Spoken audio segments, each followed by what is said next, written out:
ప్రభు యేసుక్రీస్తు నామములో మీ అందరికీ శుభములు. సామాన్య 32వ ఆదివారము, లటారను మహా ఆలయ ప్రతిష్ట వార్షికోత్సవము. దేవుని గుమ్మము క్రింద నుండి వచ్చు నీరు పారిన తావెందెల్లా జీవము నెలకొనెను.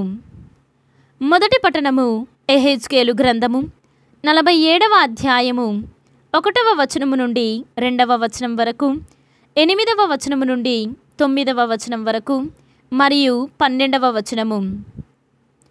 అతడు నన్ను దేవాలయ గుమ్మమునొద్దకు కొనివచ్చెను. ఆ గుమ్మము క్రింద నుండి నీరు ఊరి తూర్పు దిక్కుగా ప్రవహించుచుండెను. దేవాలయమును అటువైపునకే తిరిగి ఉండెను. ఆ జలము దేవాలయము దక్షిణ దిక్కున క్రింది భాగము నుండి పీఠమునకు దక్షిణ ప్రక్కగా పారుచుండెను. అతడు నన్ను దేవాలయ ఆవరణము నుండి ఉత్తర భాగము గుండా వెలుపలికి కొనిపోయి తూర్పునకు ఎదురుగానున్న ద్వారము వెలుపలి ప్రక్కకు తీసుకొని పోయెను. అచ్చట ద్వారము దక్షిణ దిక్కున చిన్న కాలువ పారుచుండెను. అతడు నాతో ఇట్లనెను, ఈ నీళ్లు తూర్పు దిక్కుగా ప్రవహించి యోర్దాను లోయను చేరి అచ్చట నుండి మృత సముద్రమున కలియును. వీని వలన దానిలోని ఉప్పు నీళ్లు మంచినీళ్ళగును.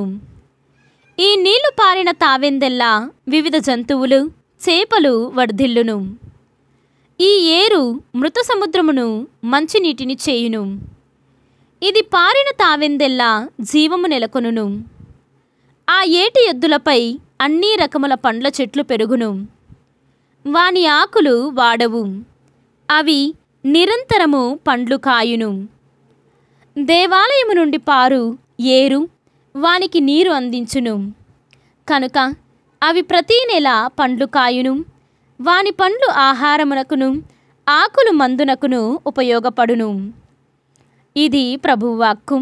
సర్వేశ్వరునికి వందనములు. భక్తి కీర్తన.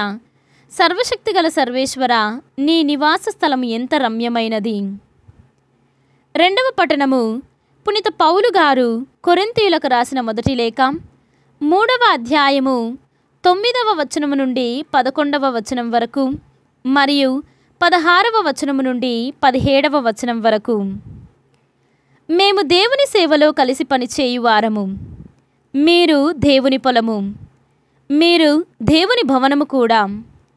దేవుడు నాకు ఒసగిన అనుగ్రహముతో నేర్పరియగు శిల్పి వలె పనిచేసి పునాదిని వేసి తిని, వేరొకడు దానిపై నిర్మించుచున్నాడు.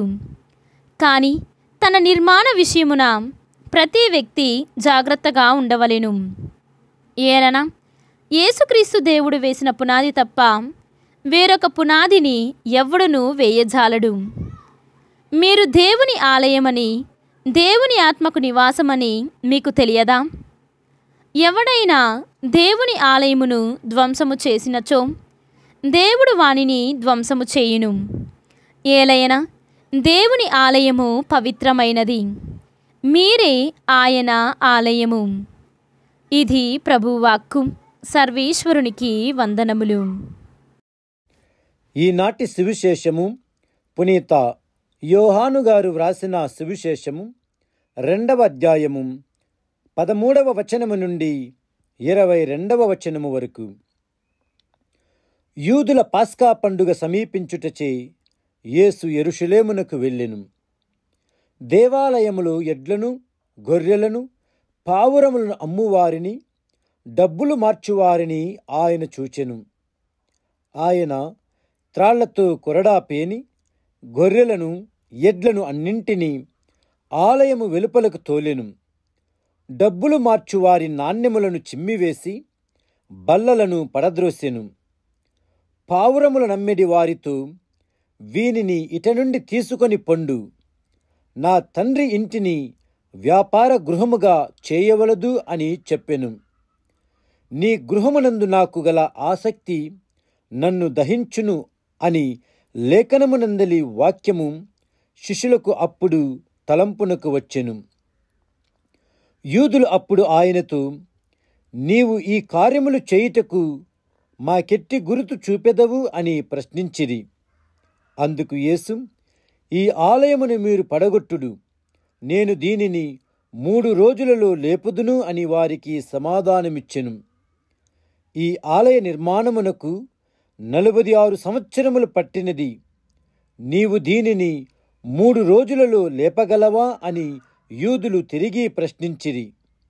కాని వాస్తవముగా ఆయన పలికినది తన శరీరమును ఆలయమును గురించియే. ఆయన మృతులలో నుండి లేచిన పిదప ఈ మాటలు శిష్యులు జ్ఞప్తికి తెచ్చుకొనిరి. వారు లేఖనమును, యేసు చెప్పిన మాటను విశ్వసించిరి. ఇది క్రీస్తు సువిశేషము. క్రీస్తువా మీకు స్తుతి కలుగునుగాక.